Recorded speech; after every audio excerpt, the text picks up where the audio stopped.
Bonjour à toutes et à tous. Salut au public. Merci de nous accompagner. Et un grand salut à toute la bande, nos experts de l'art, nos passionnés que je suis ravi de retrouver. Nathalie Lesage, journaliste, avec ton regard toujours décalé, toujours pertinent. Arabelle Rey, la globe trotteuse de l'émission. Tu as quand même le plus beau métier du monde, faire le tour de la planète pour voir de l'art et conseiller les collectionneurs. Pas seulement, mais Lauriane Mélière est là également. Bonjour. Elle qui nous décrit les grands enjeux de l'art de notre époque. Margot Bétou, la mémoire vive de cette émission. Et bien sûr, que serait la Grande Galerie francophone sans Charlie Voudou, la star du cabaret Madame Arthur. Salut Charlie. Hello.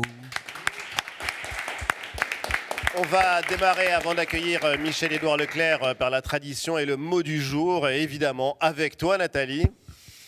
J'hésite, mais je vais y aller avec Florence. Et vous verrez pourquoi tout à l'heure. Arabelle. Mémoire. Mémoire parce que d'abord il faut se souvenir de là où on vient et il faut se souvenir de ceux dont on ne parle plus. Et ça me paraît bien dans l'ordre du jour.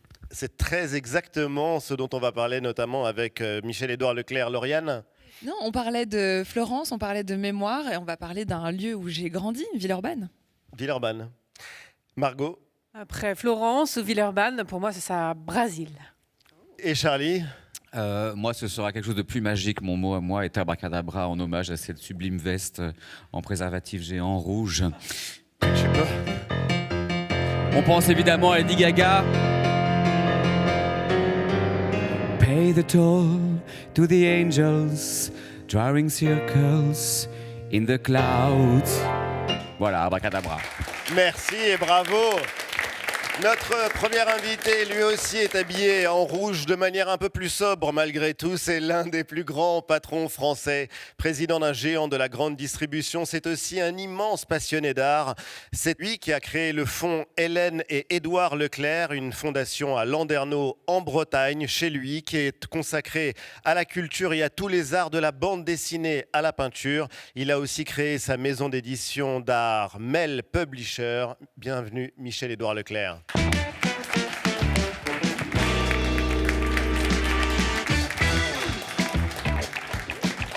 Bonjour et bienvenue.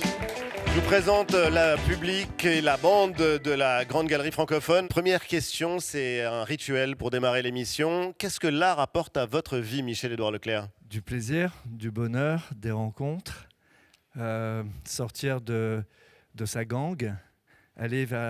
C'est là où il y a le plus de diversité, d'expression de caractère. Il y a des gens allumés, il y a des gens rationnels. J'aime les gens dans leur diversité. Quand on vous a demandé quelles sont les œuvres qui vous accompagnent, celles qui vous ont porté, qui vous ont inspiré, vous avez immédiatement cité, non pas une œuvre, mais une école. Une école, celle de Pont-Aven, c'est en Bretagne, c'est près de Concarneau, c'est tout près de chez vous. C'est une école dont on va voir l'un des illustres représentants. On est à la fin du 19e siècle, Gauguin, un moulin à Pont-Aven. Ouais, c'est magnifique. Regardez, ça s'appelle du japonisme, hein. C'est des aplats de couleurs. Il n'y a pas tellement de relief. Le relief n'est que par la succession des aplats. Ce qui est intéressant, c'est deux choses. C'est que d'abord, on est dans un monde rural. Il y a des conserveries de sardines, il y a une petite industrie. Et il y a beaucoup de prolétaires hein, dans le monde de la sardine. Il y a une révolte des sardinières partout sur le littoral breton. Mais les villageois, pour compléter leurs revenus, invitaient des artistes, avaient des chambres pour les artistes. Je pense que c'est assez unique en Europe. Oui. Et donc, pour le coucher et le couvert, des artistes descendaient du Danemark, de Norvège, de Paris. Et après, les galéristes venaient chiner chez les villageois pour voir quels étaient ces grands artistes. C'est génial parce que là, c'est un Gauguin qui est lumineux. Je ne vais pas insulter votre région, la Bretagne, mais c'est la Bretagne... Bon, il a ensoleillé tous ces tableaux, Gauguin, mais on l'associe davantage à Tahiti, à la Polynésie, aux Marquises. Oui, mais en Bretagne, on a toutes sortes de beaux temps et au moins une fois par jour, on a ça.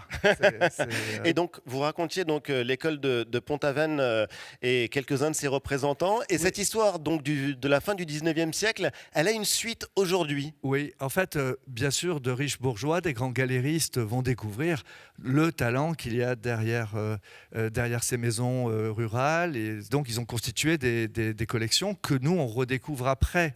Et 50 ans, 60 ans après, un photographe du journal Ouest France, fasciné par ce monde rural qui joue ensemble dans le domaine de l'art. Il décide, dans le petit village d'à côté de là où j'habite, qui s'appelle Nizon, et il propose à tous les gens du village de faire la même chose, mais à la Warhol, c'est-à-dire de travailler sur la représentation de leur métier de manière iconique, vous savez, un peu en négatif coloré. Donc la boulangère, le boulanger, tout le monde se prend le jour du mariage, mais aussi quand on va charruer les champs. Et donc, ça donne une collection aujourd'hui qui est collective, qui n'appartient à personne, qui a été exposée à l'Alliance française à New York, qui parcourt le monde. Et moi, je trouve ça, c'est des aventures géniales, quoi. Et quel a été l'itinéraire du passionné d'art que vous êtes ? Alors moi, c'est la bande dessinée qui m'a sorti de mon cocon. J'ai une culture classique et je suis devenu un fan de bande dessinée et surtout un militant parce que les pouvoirs publics, le ministère de la Culture n'ont jamais soutenu cet art. Il a fallu du temps. Il a fallu du temps. Par exemple, les FRAC, les fonds régionaux d'action culturelle, ça n'achète pas des planches de bande dessinée. Et donc, beaucoup d'artistes ont vécu sans le sou. Et moi, j'ai amené les Centres Leclerc à sponsoriser Angoulême, le festival. Et donc, j'ai collectionné, je leur ai acheté des planches. On va en parler d'ailleurs, parce que ce qui est assez génial, c'est que donc, vous lancez une maison d'édition, vous avez créé Mel Publisher. Je viens de l'épicerie. Hein, vous venez de l'épicerie, mais non, mais ce qui est intéressant, c'est que vous êtes aussi, alors non seulement un passionné, mais aussi un passeur, parce que vous adorez la BD d'anticipation. Vous avez fait des interviews d'Enki Bilal qui ferait rougir des journalistes. Vous avez interviewé Catherine Meurice, par exemple. Et c'est assez incroyable, en fait, cette passion pour les BD et toutes les formes de BD jusqu'au manga. Et on va avoir l'occasion d'en parler avec vous, Michel-Édouard Leclerc. Mais d'abord, tout de suite, la claque de la semaine.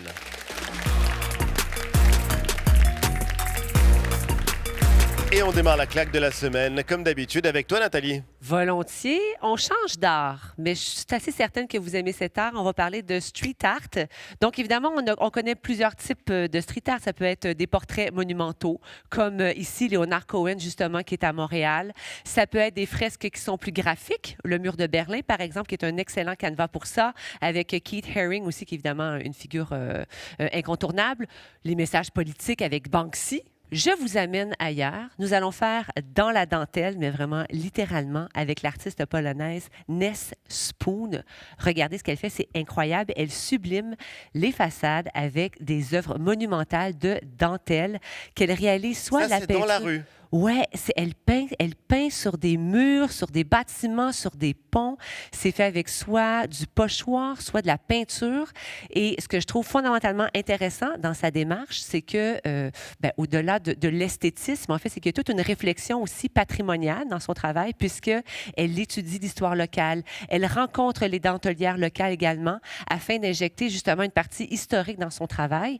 On le sait, la dentelle, un art très ancien qui date du 16e siècle, qui se perd aussi également. Donc, c'est comme si ça s'est injecté un peu d'histoire sur les murs. Son art fleurit, bien sûr, partout à travers le monde. Si vous avez l'occasion d'aller voir ça, en France, en Inde, en Pologne.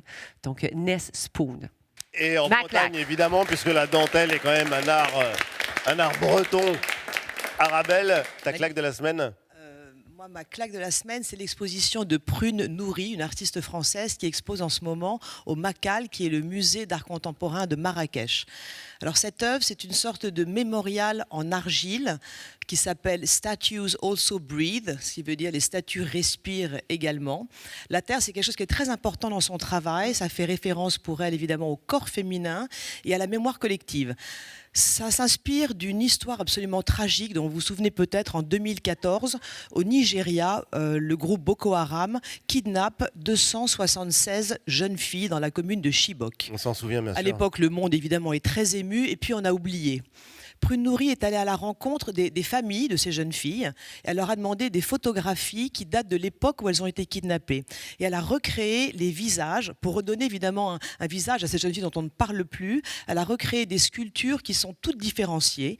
Elle a fait ça avec des artisanes du Nigeria et dans le style d'une sculpture qui s'appelle la sculpture d'Ifé, qui date du XIIe siècle au Nigeria, qui est très caractéristique parce qu'elle est d'abord hyper réaliste et qu'on voit en plus sur les visages des scarifications.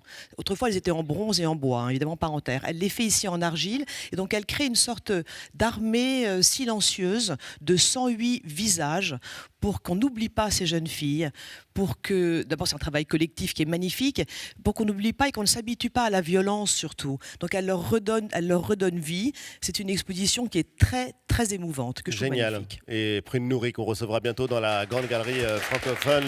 Un commentaire, Michel-Édouard Leclerc. Je trouve ça très émouvant et politiquement très fort. Oui. Lauriane?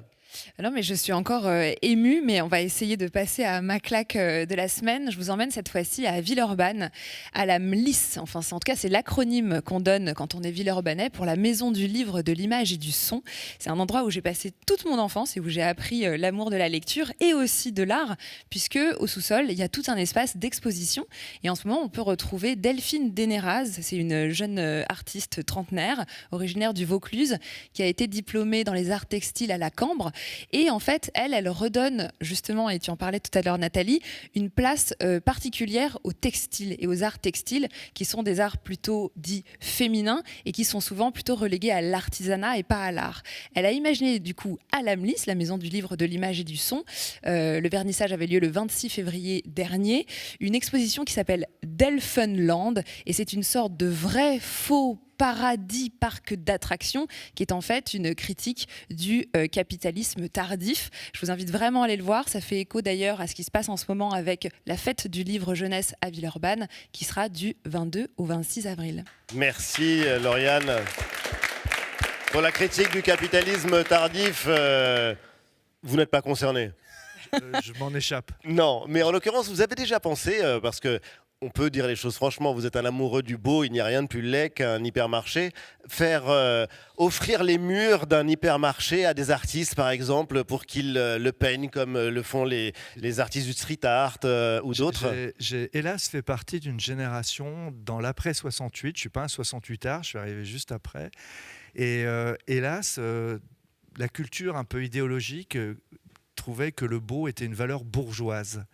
Et donc, toutes ces figurations libres, une partie d'ailleurs du monde du graffiti et du street art évacuait le beau. Enfin, et aujourd'hui, je me retrouve au contraire une âme plus révolutionnaire. Je veux démontrer que le beau est une aspiration humaine et qu'elle nous soude.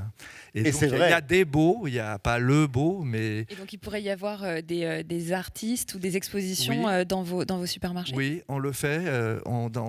Je ne vais pas en faire un axe publicitaire. Hein, on a des espaces culturels dans lesquels les d'ailleurs, artistes sont vous invités. êtes parmi les grands hypermarchés à avoir les premiers créé des espaces culturels. Pour faire venir des artistes, rencontrer leur public. On a un festival qui s'appelle Culturissimo. En attendant qu'on puisse peindre sur vos murs. Mais ça, c'est une autre histoire, Michel-Édouard Leclerc. Margot ? Moi, j'ai une claque très poétique. Cette semaine, je voulais vous parler de Xavier Veillant, un artiste plasticien que j'aime beaucoup, connu dans le monde entier, représenté par la Galerie Perrotin. Et il m'a fait rêver tout l'hiver avec son transatlantique studio. Je vous pitch son projet. Il a rendez-vous au Brésil avec sa galerie pour exposer de nouvelles œuvres. Et il se dit, tiens, je vais y aller en bateau. Pourquoi pas? Et donc le voilà parti pour une vraie transat d'1 mois, pendant laquelle il va créer les œuvres qu'il est censé exposer à l'arrivée. Ça a donné des images extraordinaires. Et puis c'est un processus de création un peu rocambolesque, parce que entre hissage de voile, récurage de pont et épluchage de légumes, parce que c'est ça la vie sur un bateau, il va sculpter sans discontinuer sur des machines qu'il a créées pour l'occasion, jusqu'à avoir toutes les œuvres qu'il va pouvoir exposer à l'arrivée. C'est génial. Ça fait rêver, parce que pas de raison de se cantonner aux 4 murs d'un studio quand on peut créer comme ça à l'air libre et sans frontières. Et puis en plus, ça nous fait réfléchir sur l'empreinte carbone du transport d'œuvres d'art. Donc ça manque pas de panache, je trouve. Et c'est un immense ça se trouve, artiste. ça se trouve sur l'Instagram de Xavier Veillant, tout simplement. On peut aller voir les œuvres. Merci. Charlie, qu'est-ce que ça t'inspire Moi, j'adore la mer, de toute façon. Je trouve ça extrêmement fascinant. Et ça me fait penser à, je sais pas, je pense comme ça à cette pièce extraite des Miroirs de Ravel qui s'appelle Une barque sur l'océan. Je trouve ça assez beau, l'image de l'océan qui est infini et cette petite barque perdue au milieu qui tente d'aller quelque part. Et si vous avez vu le film Call Me By Your Name, ça illustre une des scènes. Alors, j'ai essayé de me rappeler, ça fait un truc un peu comme ça.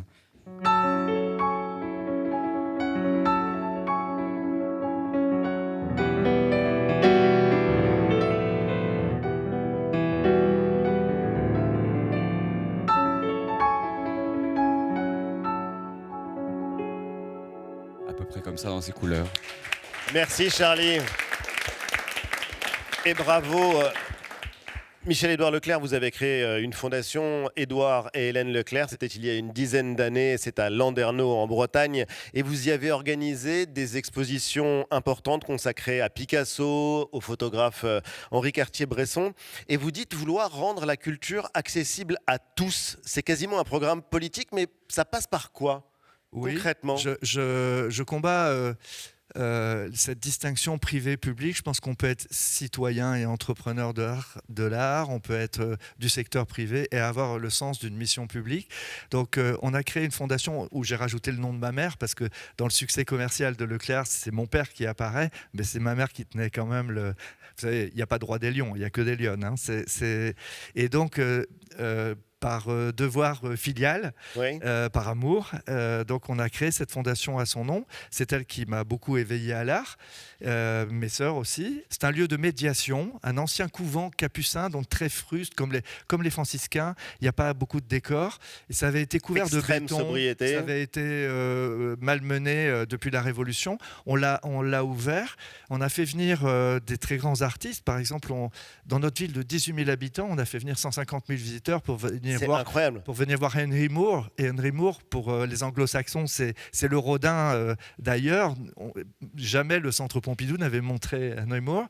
La fondation... 200 000 personnes étaient venues voir l'expo Picasso. Oui, c'est incroyable. 100 000 pour Cartier-Bresson. Ouais, on a présenté beaucoup d'œuvres de bande dessinée, de Enki Bilal, Oui. de Lorenzo Mattotti aussi. Lorenzo Mattotti. Vous adorez la BD d'anticipation d'ailleurs. Oui.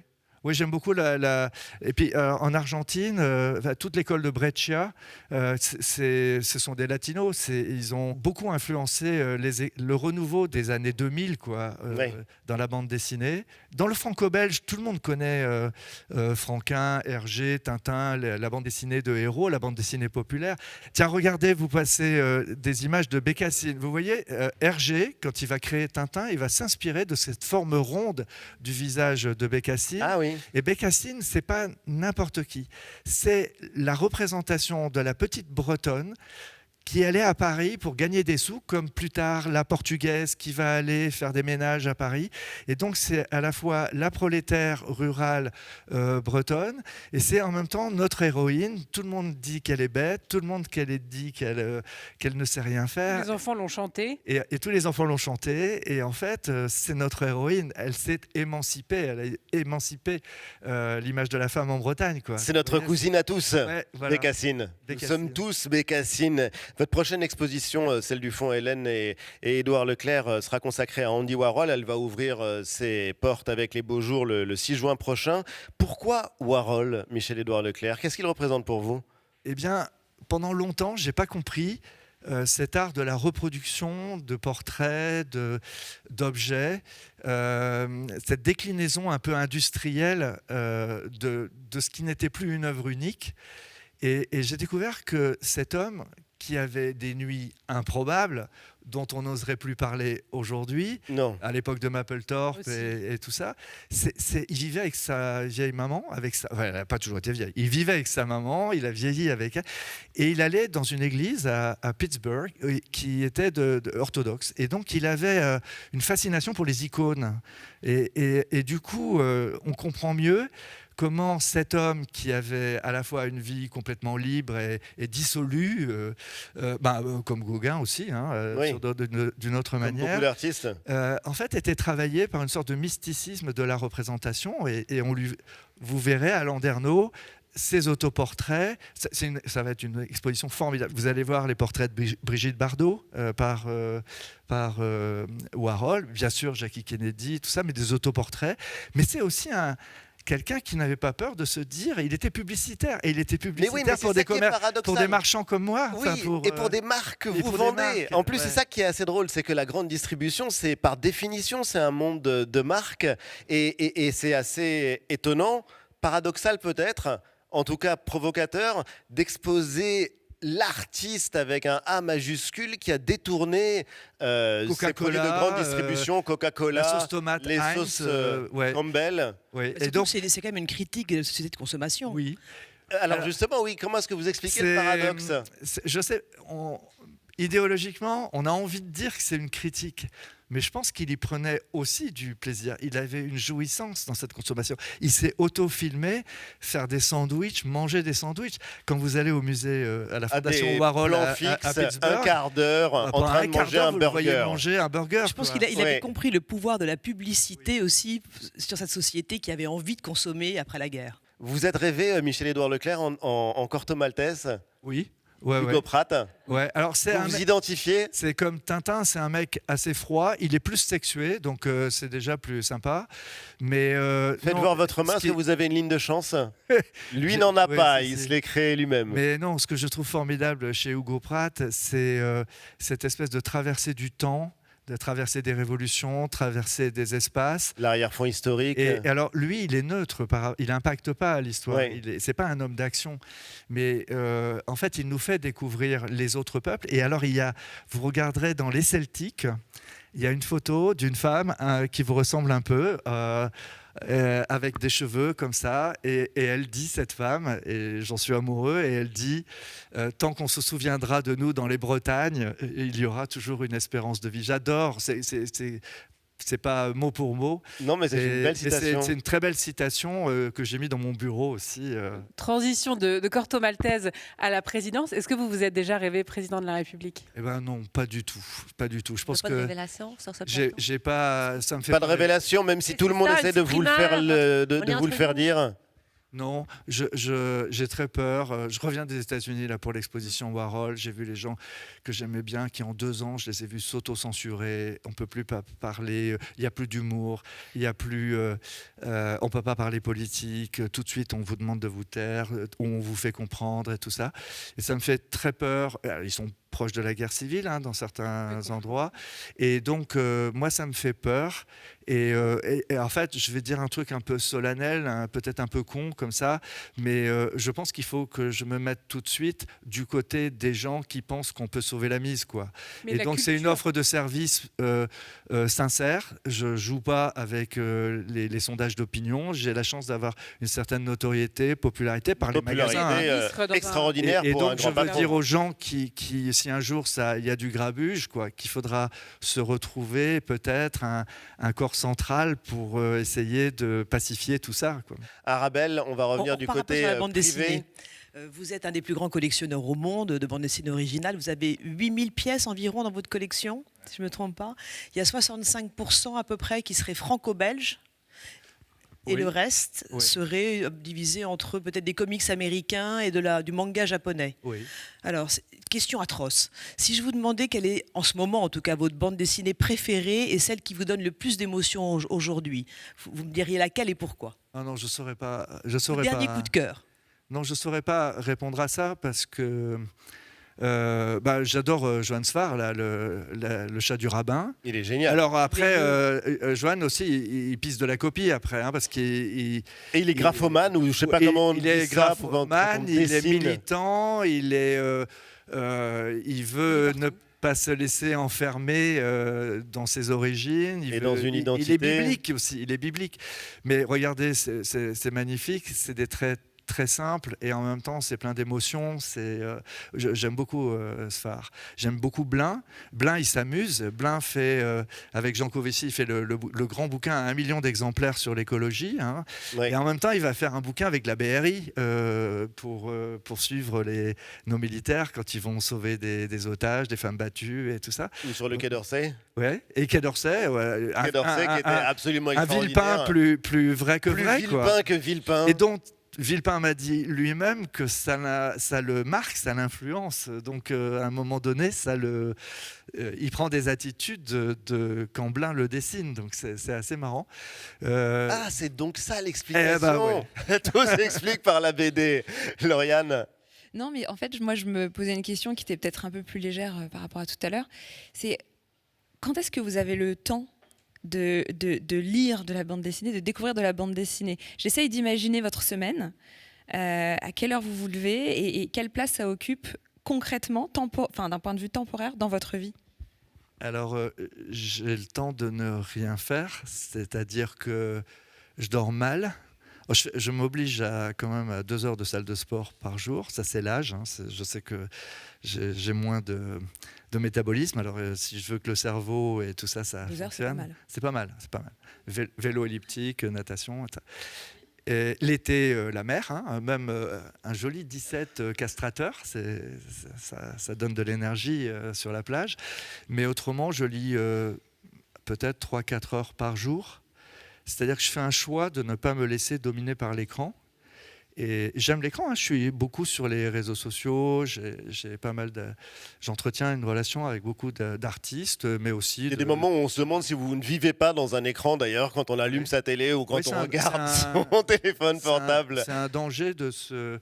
Parce que je me donne. Après, je suis en train de découvrir que des choses peuvent se retourner contre nous. Par exemple, quelque chose dit avec humour, écrit avec l'IA en dessous, Leclerc 2 points, ça dit un truc sans le sourire et là on se fait piéger. Donc là maintenant je fais plus gaffe.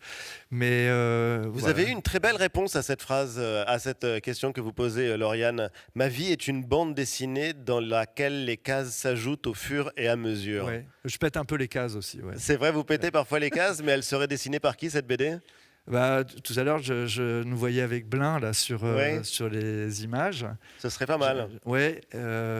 J'aime bien Maurice, j'aime bien Catel. Je ne sais pas si vous connaissez Catel.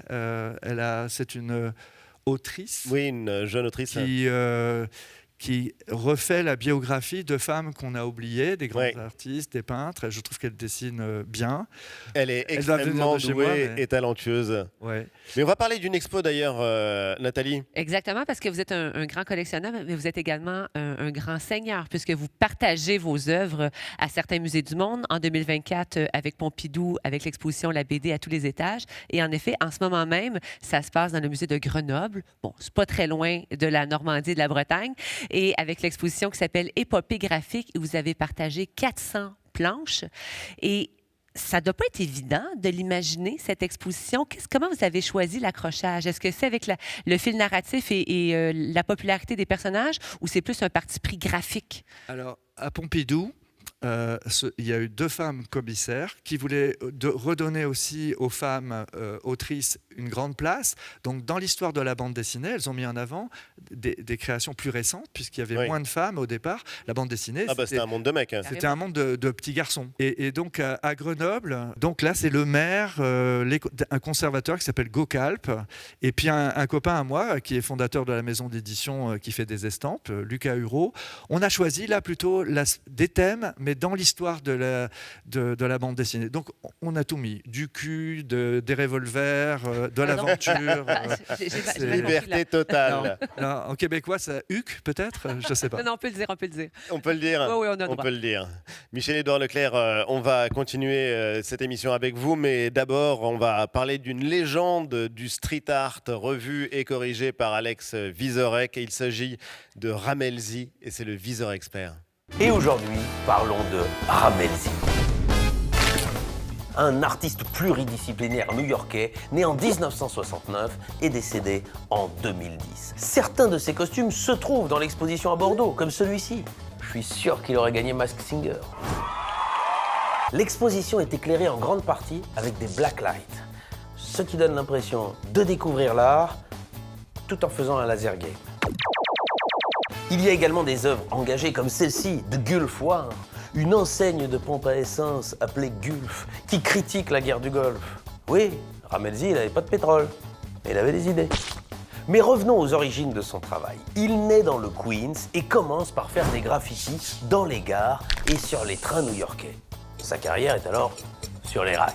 Ça, c'est sa signature. Et si vous montrez ça à un graphologue, il vous dira que soit Ramelzi est très nerveux, soit il ne signe que les jours de tremblement de terre.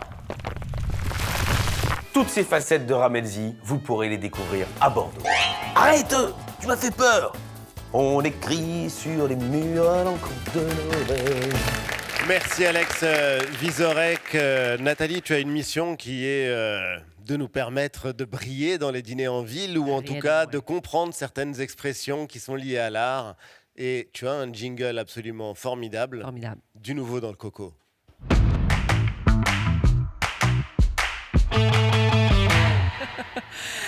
Du nouveau dans le coco, je règle de grosses affaires cette semaine. Qu'est-ce qui provoque des émois, des palpitations, des bouffées de chaleur, des pleurs, parfois même des crises d'hystérie? L'amour. Est-ce que c'est OK, A, l'amour, B, la ménopause, C, Ali, hein? Ah, merci. Ou D, le syndrome de Stendhal? La réponse D. Ben, évidemment, c'est D, toutes ces réponses. Merci. Syndrome de Stendhal, évidemment, parce qu'Ali, on aurait besoin d'une émission complète pour en parler. La ménopause, c'est ennuyeux. L'amour aussi. Bon, bref, syndrome de Stendhal, dont on a beaucoup parlé sur ce plateau. Mais qu'est-ce que c'est? Évidemment, l'expression, elle revient régulièrement. C'est ça. On en parle souvent, mais est-ce qu'on sait d'où ça vient? Bon, mais c'est évidemment en référence à cet auteur français, Stendhal, qui, lors d'une petite vacance en Florence, en 1817, s'est pris une surdose de beauté après avoir visité la ville de Florence, mais également cette basilique majestueuse Santa Croce, qui est un symbole absolu de l'art florentin. Et il a vrillé, Stendhal, à la sortie de cette basilique. Et il écrit: en sortant de Santa Croce, j'avais un battement de cœur, ce que l'on appelle des nerfs à Berlin. La vie était épuisée en moi. Je marchais avec la crainte de tomber. Donc, Henri, parce que c'est son petit prénom d'ailleurs, le saviez-vous? Stendhal, c'est un pseudo. Révélation! On règle plein de choses sur ce plateau. En fait, donc, cette surdose de splendeur, et ce qui a été particulier, c'est qu'il y a une psychiatre italienne qui a recensé plusieurs cas similaires de touristes qui ont vécu les mêmes symptômes psychosomatiques. Et elle en a recensé une centaine, assez pour diagnostiquer, nommer ce syndrome de Stendhal. Ça s'est passé en 1989. Ça porte également le terme de syndrome de Florence, parce que c'est quand même propre à la Florence. Dit souvent syndrome de Florence. C'est ça, en raison de la densité, justement, d'art qui se trouve dans cette ville. Parce que je tiens à vous, je voudrais quand même vous informer qu'il y a deux variantes sur ce syndrome. Le premier, le syndrome de David, en référence, bien sûr, au David de Michel-Ange et à son esthétique parfaite. Ça aurait pu être Charlie aussi. On aurait pu appeler ça le syndrome de Charlie parce qu'en fait, c'est que ça réveille la libido. Hein? Donc, il faut faire attention. C'est un peu difficile à gérer quand ça nous arrive. Des révélations à me faire. Et il y a un autre syndrome qui s'appelle le Paris Shokogun, qui touche surtout les Japonais, les Japonaises. Le syndrome de Paris, qui, eux, sont tellement déçus par la ville lumière qu'ils en sont malades. Merci Nathalie. Vous restez avec nous tout de suite. Rendez-vous avec la petite galerie, l'actualité de la semaine. C'est signé Karim Rarbage. Bienvenue dans la petite galerie, le récap de ce que l'art fait de plus fou. Et on commence avec l'Alu. Cette semaine, focus sur un artiste qui est maître de sa propre météo, Bernout Smilde, un néerlandais dans le cloud, littéralement. Son truc, c'est de faire apparaître des nuages dans des bâtiments et de les prendre en photo. Ouais, de vrais nuages de vapeur, comme si le ciel s'était tapé d'incruste.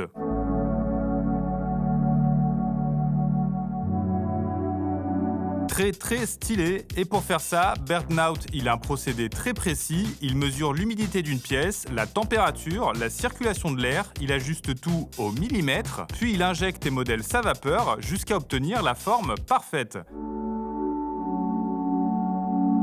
Bon ok, pendant la fabrication, on dirait juste quelqu'un qui vapote un peu trop, mais quand l'instant est capté en photo, tout prend sens, l'incongruité des mises en scène donne au cliché une puissance presque irréelle. Bernout Smilde, c'est l'Alu du jour.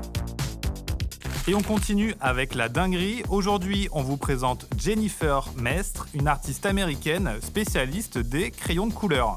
Ouais, Jennifer, elle travaille uniquement avec ce matériel, sauf qu'avec, elle ne dessine pas ou ne colorie pas, elle fait des sculptures.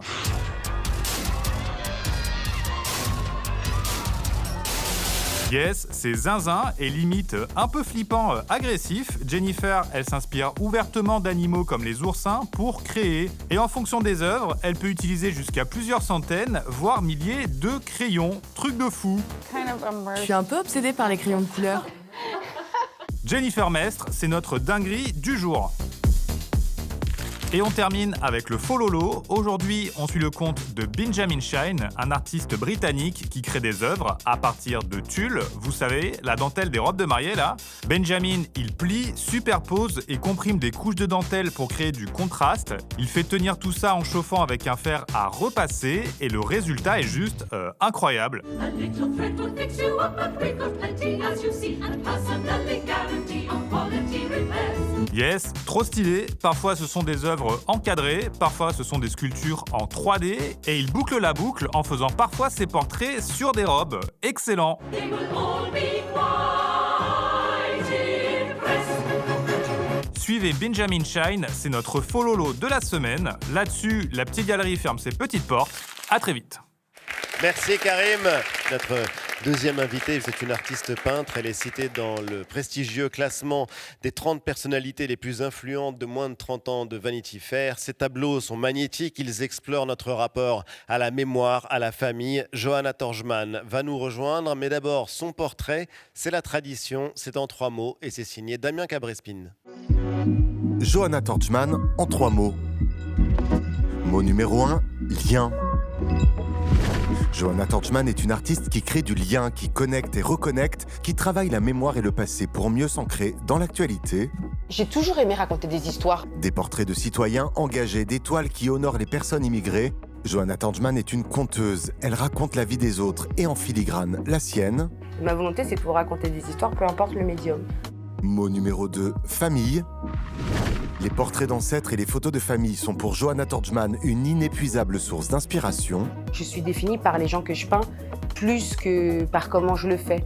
La question de l'immigration est au cœur de son œuvre. Dans son expo Octobre 61, elle racontait l'histoire de ses grands-parents qui ont quitté l'Algérie pour s'installer en France. Il y a vraiment cette volonté de montrer les gens qui nous ressemblent et de célébrer cet héritage-là. Et enfin, mot numéro 3, cosmopolite. Dans son travail, Johanna Torgman célèbre un monde cosmopolite et ses toiles ouvrent de nouveaux horizons. Donner la parole à ceux qui ont envie de pouvoir de communiquer quelque chose. Pour une de ses expos, Johanna Torgman a même créé un pays imaginaire, la République du Torgmanistan, un lieu qui accueille les réfugiés du monde entier. Tout est autour de la valeur humaine. Et Johanna Torgman est l'invitée de la Grande Galerie francophone.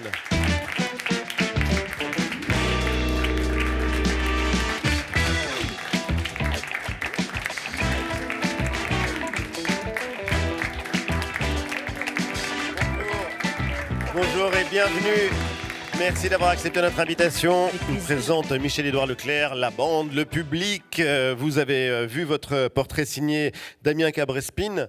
Lien, famille, cosmopolite. Ça me va plutôt pas mal, ouais. Ça vous va plutôt pas mal.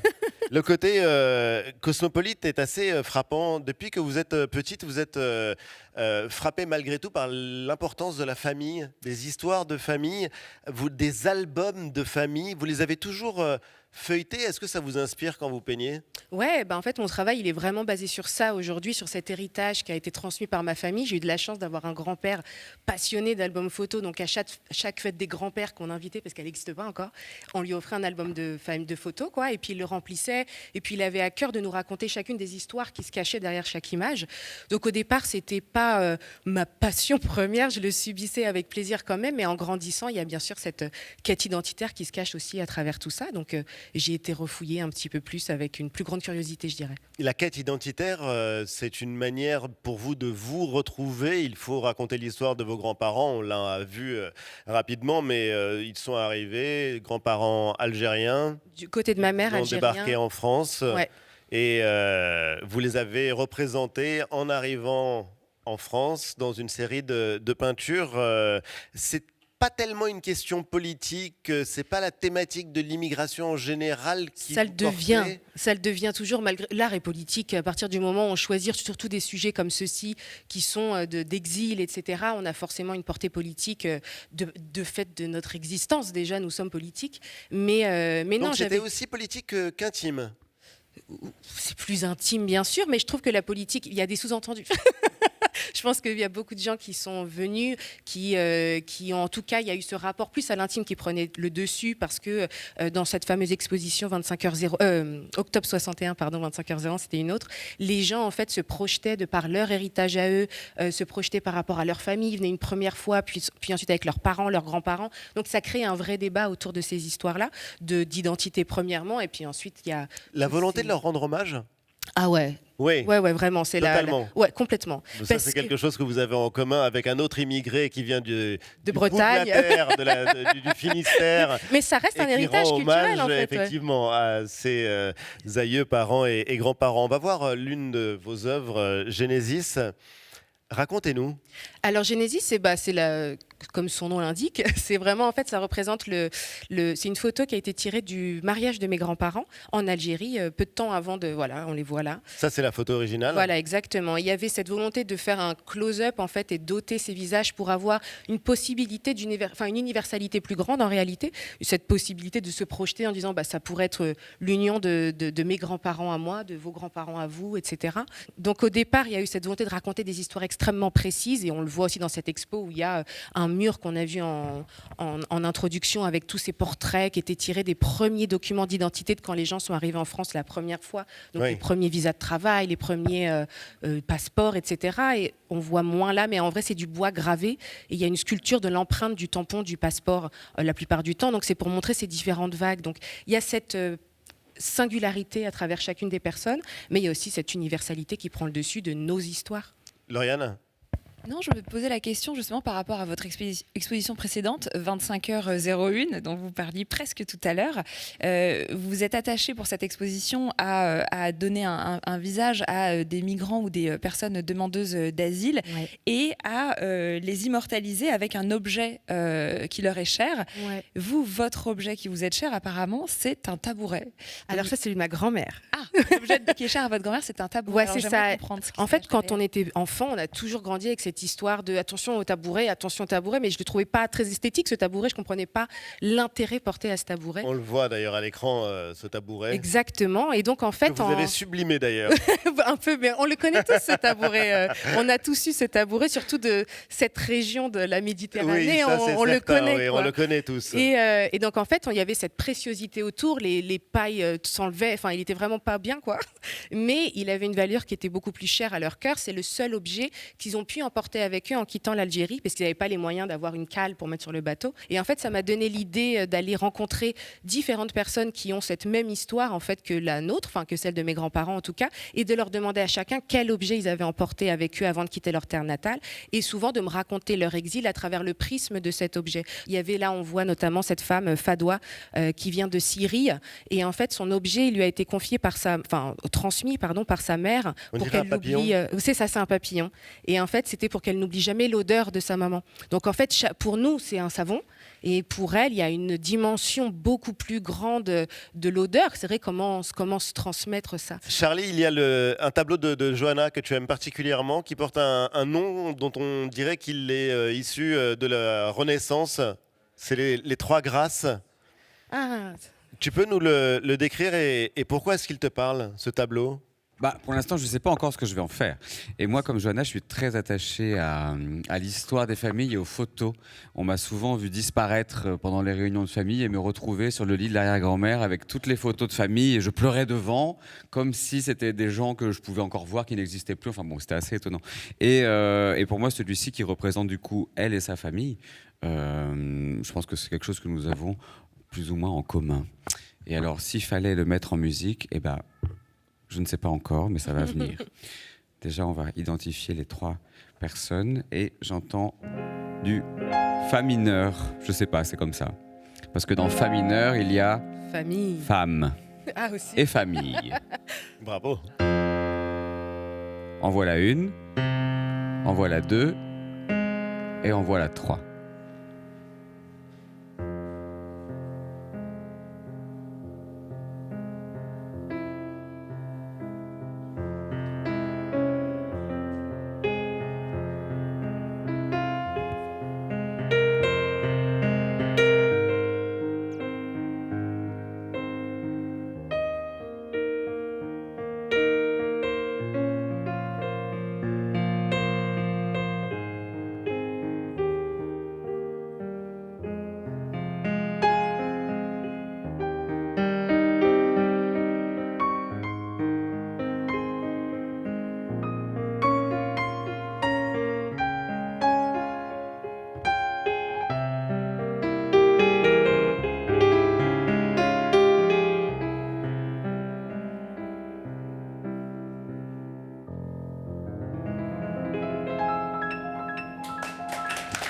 Magnifique. Bravo Charlie.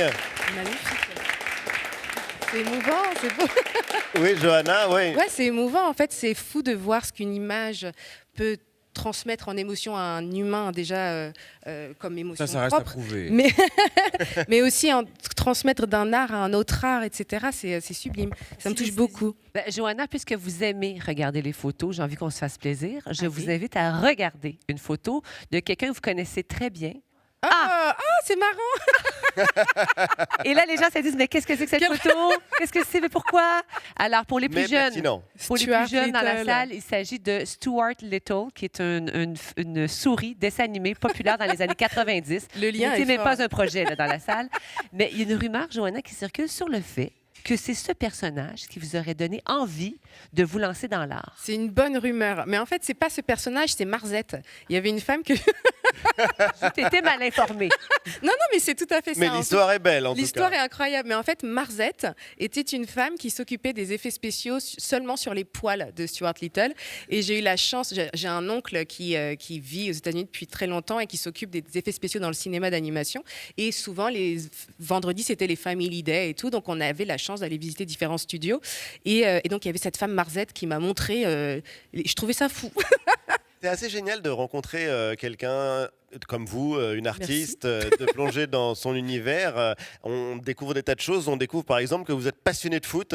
Ouais. Et vous, Mais grâce pas à tout vous, foot, hein. grâce à vous, on sait que Kylian Mbappé est Ah, aussi amateur collectionneur, d'art. ouais. Bah, avec toutes ses qualités, il est aussi amateur d'art puisqu'il est, il est collectionneur et il Il a a acquis une œuvre. il a acquis l'une de vos œuvres. Surtout, en fait, donc moi je suis une fan de foot bien sûr, mais surtout du Paris Saint-Germain. Oui. Mais en tout cas, ce qui était fantastique, c'est qu'au-delà du foot, c'est que c'était au profit de la fondation du Paris Saint-Germain. Donc en fait, c'était fantastique de voir que mon travail a pu en fait aider, je ne sais pas, pas forcément aider, mais participer à plusieurs actions pour des enfants à hauteur de cette somme-là. Donc, Est-ce qu'on connaît la somme? Je crois que c'est plus de 200 000 euros. c'est 220. C'est important 20. C'est une grosse somme. Et ça participera peut-être un jour à un ballon d'or qu'il recevra, Kylian Et je Mbappé. lui souhaite tout et à qu'il fait, mérite. ouais, ouais. Nous aussi, on lui souhaite. Arabelle? Alors, vous vendez beaucoup dans les galeries, mais vous vendez aussi peut-être grâce à votre Instagram. Vous publiez beaucoup d'œuvres dessus.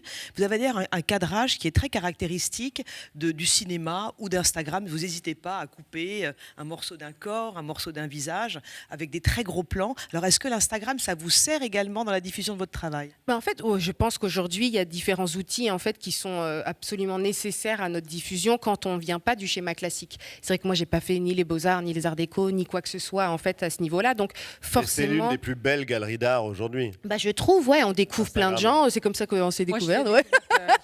Donc, c'est assez magique et c'est grâce à Instagram que je suis avec vous et je suis très honorée. Quel regard portez-vous justement sur... Je l'ai découvert là. Oui, grâce mais à vous. Grâce à vous. Là, on est quand même très en haut, quoi.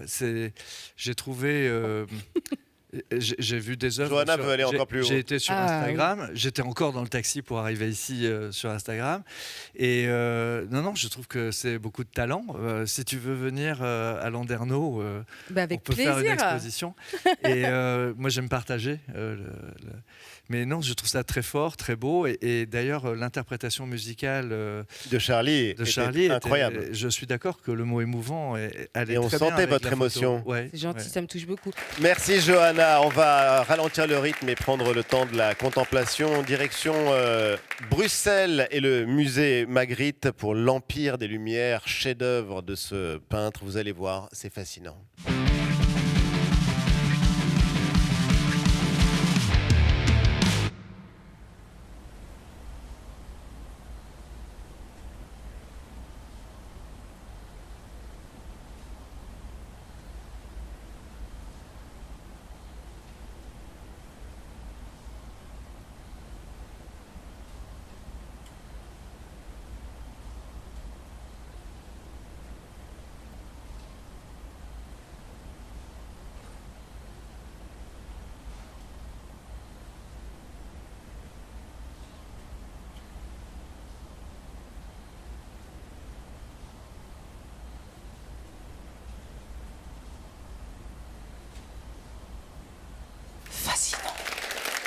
L'Empire des Lumières, C'est donc à découvrir au musée Magritte à Bruxelles. Merci infiniment. L'expo Warhol au fond Édouard Leclerc de Landerneau sera visible donc dès le 6 juin 2026. Épopée graphique, c'est au musée de Grenoble jusqu'au 19 avril. Quant à nous, on se retrouve en replay sur l'application TV5 Monde Plus et sur les réseaux sociaux. À suivre sur TV5 Monde, 64 minutes. Michel-Édouard Leclerc, on vous a demandé sur quelle musique vous aimeriez clore cette émission. Désenchantée de Mylène Farmer. Qu'est-ce qu'elle représente pour vous, cette chanson? C'est très girly, c'est très... Vous êtes déconstruit, Michel-Édouard. Oui, je suis... Non, je suis féminin. Je ne suis pas déconstruit. Belle qualité. Oui. Bon, on aura vraiment appris énormément de choses dans cette émission. Merci beaucoup, Johanna Torgman. Merci à vous. Merci donc, Michel-Édouard Leclerc. On clôt l'émission donc sur ce titre de Mylène Farmer, Désenchanté. Charlie, c'est à toi. À la semaine prochaine. Si je dois tomber de haut, que ma chute soit lente. Je n'ai trouvé de repos que dans l'indifférent. Pourtant, je voudrais retrouver l'innocence.